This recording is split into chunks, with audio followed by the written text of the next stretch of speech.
What do you do if you can't complete all of your work in a normal 40-hour period? How do you manage that without burning out? Hello, my name is Brittany. I've been working with burnt out overachievers for over a decade as a work stress coach and educator, and I also worked at Google for almost 8 years, over 5 of which were on the internal well-being learning team. So these are the people that I love to help.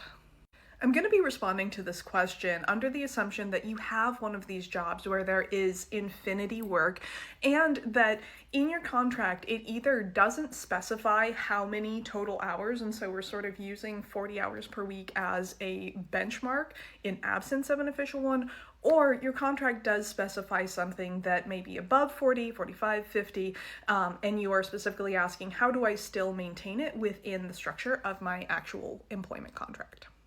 The number one thing that I tackle first with my private coaching clients is actually addressing the terror of what will happen if you are fired. When it comes to my private coaching clients that are working 50, 60, 70 plus hours every single week, driving themselves into the ground and miserable, generally the top thing that we address first is the fear of what will happen if they are fired. A lot of the times this drive to completely destroy your personal life just because you keep getting handed work and you're not saying no, just set boundaries, is this idea of, well, what if I'm fired? But if we unpack that even further, a lot of times it's about the story of what will happen if you are fired and this, no one's ever gonna hire me and I'm gonna lose everything and I'm gonna end up on the streets.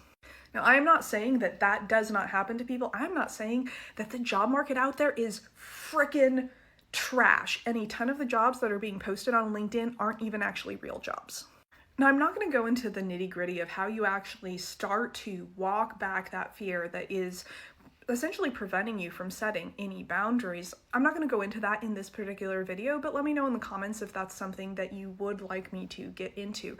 But a thing that I know to be true is a lot of times the advice that we get is first and foremost, just set boundaries and stop worrying that you will be fired, and it doesn't work. And so we address the fear first, and then that's going to open up space for the boundaries that you do need to set.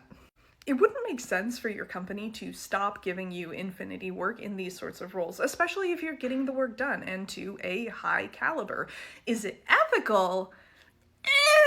That's a bit longer debate, but at the end of the day, it wouldn't necessarily make a lot of sense for them to do it, and even if it would make long tail sense, they're not going to stop. And so it really is up to you as the individual to figure out which boundary you want to set.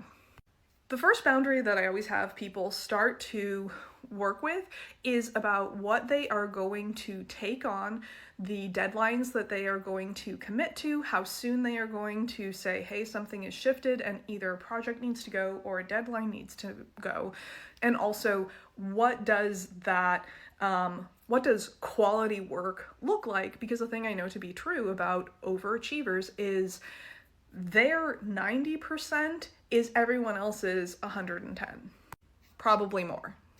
And I work with clients who continue to thrive in their businesses, continue to get massive amounts of praise in their workplace while also starting to create more personal space and have more energy in that personal space to actually do something other than just scroll social media or watch Netflix. So this isn't a give up all of your career aspirations and then be happy in this one specific way or continue to work yourself into the ground. You really can't have both, but some companies are not going to like that. And so then you have to decide of the boundary, do I stay or do I go?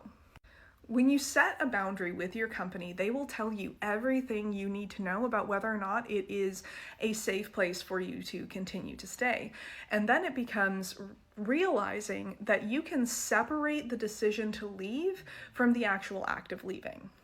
A lot of times we hear these really big, flashy, like, and then I put in my 2 weeks notice the moment that I realized I wanted to go.